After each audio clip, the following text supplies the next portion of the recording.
Selamat datang para pejuang P3K di YouTube channel Bidan Pintar. Jangan lupa like, share, dan subscribe ya. Kali ini kita latihan soal sesuai bocoran dari teman-teman yang udah tes ya. Salah satu contohnya kayak gini nih. Seorang perempuan usia 50 tahun datang ke BPM dengan keluhan sering pusing, merasa panas, nyeri pada persendian, sering berkeringat, keluar keringat pada malam hari, mengalami nyeri saat bersenggama, dan sudah tidak haid selama 2 bulan. Diagnosis yang tepat untuk kasus tersebut adalah A. Pramenopause, B. Menopause, C. Senium, D. Pasca menopause, yang E. postmenopause nih. Yang mana nih teman-teman ya? Jadi jawabannya yang A ya, pramenopause. Karena dari keluhan pasien seperti sering pusing, merasa panas, nyeri pada persendian, sering berkeringat pada malam hari, mengalami nyeri saat bersenggama, dan sudah tidak haid selama 2 bulan ya. Atau haidnya mulai tidak teratur nih, maka diagnosis kasus ini adalah pasien mengalami pramenopause ya. Pramenopause ini sebelum menopause ya kan. Kalau menopause sendiri itu 1 tahun sudah tidak haid lagi ya. Biasanya itu di usia 50 sampai 55 tahunan ya. Sedangkan postmenopause atau pasca menopause itu sama ya. Itu 1 tahun, sekitar 1 tahun juga setelah menopause. Sedangkan senium itu wanita sudah mencapai keseimbangan baru dalam hidupnya ya. Biasanya itu usianya di atas 60-an. Lanjut lagi soal yang kedua, bidan melakukan pertolongan persalinan pada seorang perempuan berusia 24 tahun. Bayi lahir spontan, langsung menangis, warna kulit merah, pernapasan teratur, dan gerakan aktif. Sesudah itu, bayi dikeringkan dan diletakkan di atas perut ibu. Palpasi tidak ada janin kedua dan oksitosin telah diberikan.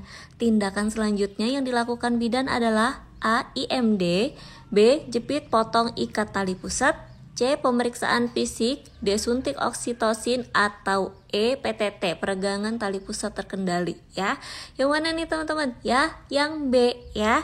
Sudah dikeringkan, sudah ditaruh di atas perut ibu, terus dicek janin kedua. Sudah tidak ada janin kedua dan sudah disuntikan oksitosin, maka selanjutnya kita jepit potong ikat tali pusat ya sesuai APN. Lanjut, nomor 3, Nyonya A usia 22 tahun baru saja melahirkan anak pertamanya 1 hari yang lalu. Nyonya A merasa kelelahan dan cemas serta tidak nyaman apabila dekat dengan bayinya. Hasil pemeriksaan TTP dalam batas normal dan pada pemeriksaan fisik tidak ditemukan kelainan. Tindakan yang tepat dilakukan oleh bidan untuk menangani kasus di atas adalah A. Mengajarkan ibu menyusui, B. Mengajarkan ibu mengasuh bayinya, C. Menganjurkan pada keluarga untuk ikut merawat ibu dan bayi, D. Merujuk ke RS, E. Melakukan kolaborasi dengan spesialis psikolog. Jadi yang mana nih teman-teman ya? Jadi tindakan yang dapat dilakukan bidan untuk menangani kasus Nyonya A tersebut yaitu menganjurkan pada keluarga untuk ikut merawat ibu dan bayinya ya.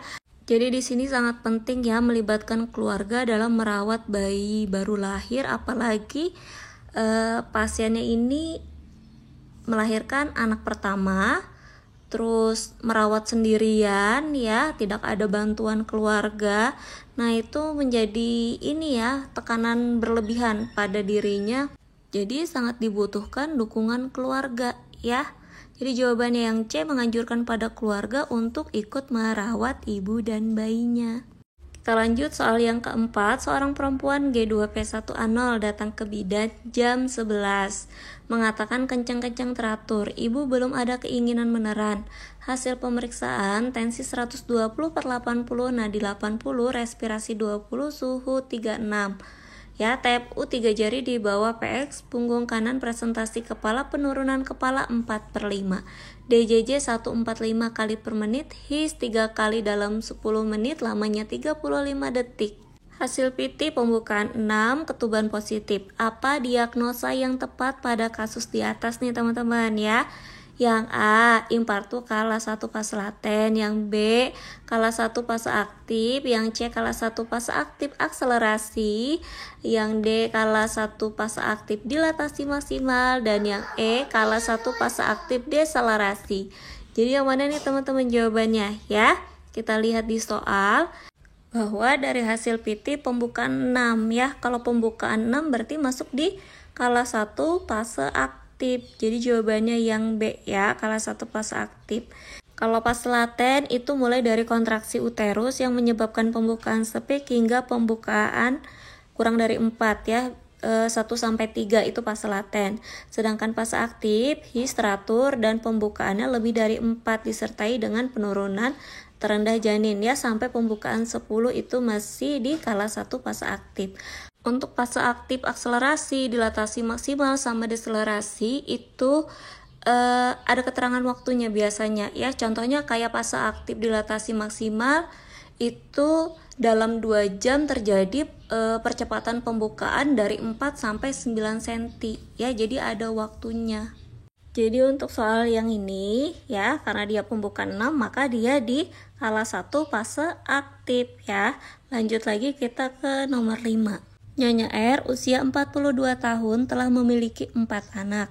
Nyonya R datang ke PMB mengeluh bahwa dirinya ingin ber-KB, namun dilarang oleh suami. Suami masih ingin punya anak. Hasil pemeriksaan didapat tensi 130/80, nadi 88 kali per menit, suhu 37, menstruasi Nyonya R masih teratur. Asuhan kebidanan yang harus dilakukan bidan menyikapi kasus Nyonya R adalah A. Mendukung keputusan ibu, B. Menganjurkan ikut KB, C. Memberi konseling mengenai resiko kehamilan, D. Menganjurkan ibu untuk berembuk dengan suami dulu, yang E. Menganjurkan ibu menuruti perintah suami. Jadi yang mana nih teman-teman ya? Di sini kita lihat usia ibunya sudah 42 tahun, terus sudah memiliki 4 anak ya. Jadi asuhan kebidanan yang harus dilakukan bidan menyikapi kasus Nyonya R tersebut adalah memberikan konseling resiko kehamilan ya. Ibunya termasuk dalam kehamilan beresiko tinggi. Jadi ibu hamil yang termasuk resiko tinggi itu ialah ibu hamil dengan umur kurang dari 20 tahun, lebih dari 35 tahun, tinggi badan kurang dari 145, berat badan kurang dari 45 kilo, ibu dengan jarak umur anak terakhir dengan kehamilan yang ini kurang dari 2 tahun, dan ibu dengan jumlah anak lebih dari 4. Untuk soal di sini berarti jawabannya yang C ya, memberikan konseling mengenai resiko kehamilan. Untuk contoh soal selanjutnya kita lanjutin di part selanjutnya. Terima kasih buat yang sudah nonton. Jangan lupa like, share, dan subscribe ya teman-teman. See you.